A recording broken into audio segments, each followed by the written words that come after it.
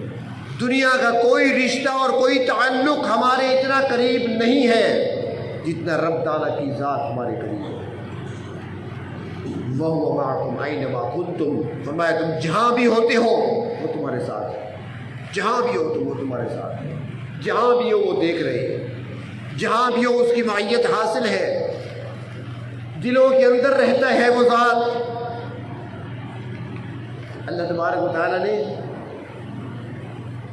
غالباً حدیث قدسی میں آتا ہے، اللہ تعالیٰ خود فرماتی ہیں کہ میں نہ آسمانوں میں سماتا ہوں نہ زمینوں میں سماتا ہوں، میری وسعت اتنی ہے، نہ میں آسمانوں میں سماتا ہوں اور نہ میں زمینوں میں سماتا ہوں، فرمایا کہ مومن کے دل میں سما جاتا ہوں۔ لیکن اس دل کو تو اس قابل بنائے نا، ہم نے دلوں کو کیا بنا رکھا ہے، ہم نے دلوں کو کیا بنا رکھا ہے، ہم نے اپنے دلوں کو اللہ کی محبت کے قابل رکھا ہی نہیں۔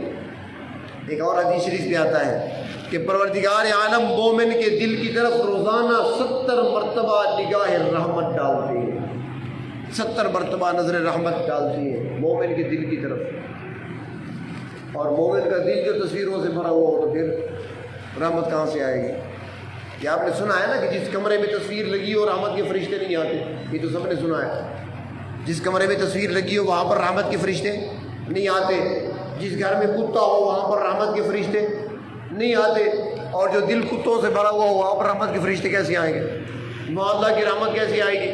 جو دل تصویروں سے بھرا ہو اس دل کے اندر اللہ کی رحمت کیسے آئے گی؟ ہم نے تو رحمت کو روک رکھا ہے، ورنہ مومن کے دل کی طرف روزانہ 70 مرتبہ نگاہ رحمت ڈالتے ہیں پروردگار عالم۔ ہاں، اپنے دلوں کو اس قابل بنانا چاہیے تاکہ اللہ کی محبت کے قابل بنے، اور جب یہ دل اللہ کی محبت کے قابل بنتے ہیں تو پھر یہ دل نہیں رہتے، پھر یہ دل قلب سلیم بنتا ہے، پھر یہ قلب سلیم کہلاتا ہے۔ اور قلب سلیم کیا ہے؟ قرآن حکیم میں آتا ہے یوم لا ینفع مال ولا بنون، کہ قیامت کا دن وہ ہے نہ وہاں پر بیٹے کام آئیں گے نہ وہاں پر مال کام آئے گا، نہ جائیداد نہ مال کام آنے والا ہے نہ بیٹے کام آنے والے ہیں، الا من اتی اللہ بقلب سلیم، جو قلب سلیم لے کر آئے گا وہی کامیاب ہوگا۔ اور قلب سلیم کون سا ہوگا؟ جو اللہ کی محبت سے روشن ہوگا، جو اللہ کی محبت سے منور ہوگا۔ تو پروردگار عالم کتنی محبت کرتے ہیں اپنے بندوں سے، کتنا پیار کرتے ہیں، تو ہمیں بھی چاہیے کہ ہم بھی اپنے رب سے محبت کریں، اس رب کی محبت سے اپنے دلوں کو منور کریں، روشن کریں، چمکائیں اپنے دلوں کو، اور اس کے لیے سب سے پہلے تو میل زنگ کو صاف کریں۔ اور یہ میل اور زنگ کیسے صاف ہوگا؟ یہ استغفار کے ذریعے سے صاف ہوگا۔ یہ چند راتیں ابھی باقی ہیں، ان راتوں میں اللہ تعالیٰ سے خوب مانگیں۔ ابھی پرسوں ترسوں کی بات ہے، میں ایک حدیث شریف دیکھ رہا تھا، اسماء حسنہ کے کچھ فضائل دیکھ رہا تھا، تو اسی میں ایک روایت سامنے آ گئی، حدیث سامنے آ گئی، تو اس میں یہ تھا کہ اللہ تعالیٰ فرماتے ہیں کہ جو بندہ گڑ گڑاتا ہے میرے سامنے، معافی مانگتا ہے، استغفار کرتا ہے، تو فرمایا کہ استغفار کرنے والا، معافی مانگنے والا توبہ کرنے والا یہ مجھے زیادہ پسند ہے اس سے جو بیٹھ کر سبحان اللہ پڑھ رہا ہے۔ تسبیح پڑھنے والے سے استغفار کرنے والا زیادہ پسند ہے اللہ کو، رونے والا اللہ کو زیادہ پسند ہے، گڑ گڑانے والا اللہ کو زیادہ پسند ہے۔ تو اس لیے جو باقی رہ گئے کچھ لمحات، کچھ گھڑیاں رمضان کی باقی ہیں، تو اللہ تبارک و تعالیٰ سے مانگ لیں، خوب مانگیں، اور مانگنے سے پہلے اپنے دلوں کو صاف کریں، اس زنگ اور میل کو اپنے ندامت کے آنسوؤں سے دھوئیں۔ دنیا میں رونا آسان ہے، دنیا میں آنسو بہانا آسان ہے، یہاں پر ایک قطرے کی بڑی قیمت ہے، ایک قطرے کی بھی اللہ کے ہاں بڑی قیمت ہے۔ جب ایک صاحب ایمان کی آنکھ سے نکلتا ہے ایک قطرہ بڑا قیمتی دنیا میں، لیکن آخرت میں پھر انسان روئیں گے وہاں پر، لیکن وہاں کا رونا کسی کام کا نہیں ہوگا۔ آخرت میں انسان روئیں گے وہاں پر جنہوں نے دنیا کی زندگی کو ضائع کیا۔ فرمایا کہ پانی بہتے بہتے خشک ہو جائے گا، خون بہنے لگے گا، خون بہتے بہتے خشک ہو جائے گا، پیپ بہنے لگے گا، گڑھے پڑ جائیں گے چہرے پر، لیکن کسی کو ترس نہیں آئے گا۔ ترس کی جگہ دنیا ہے، یہاں پر ایک قطرہ بھی اللہ کے یہاں بڑا قیمتی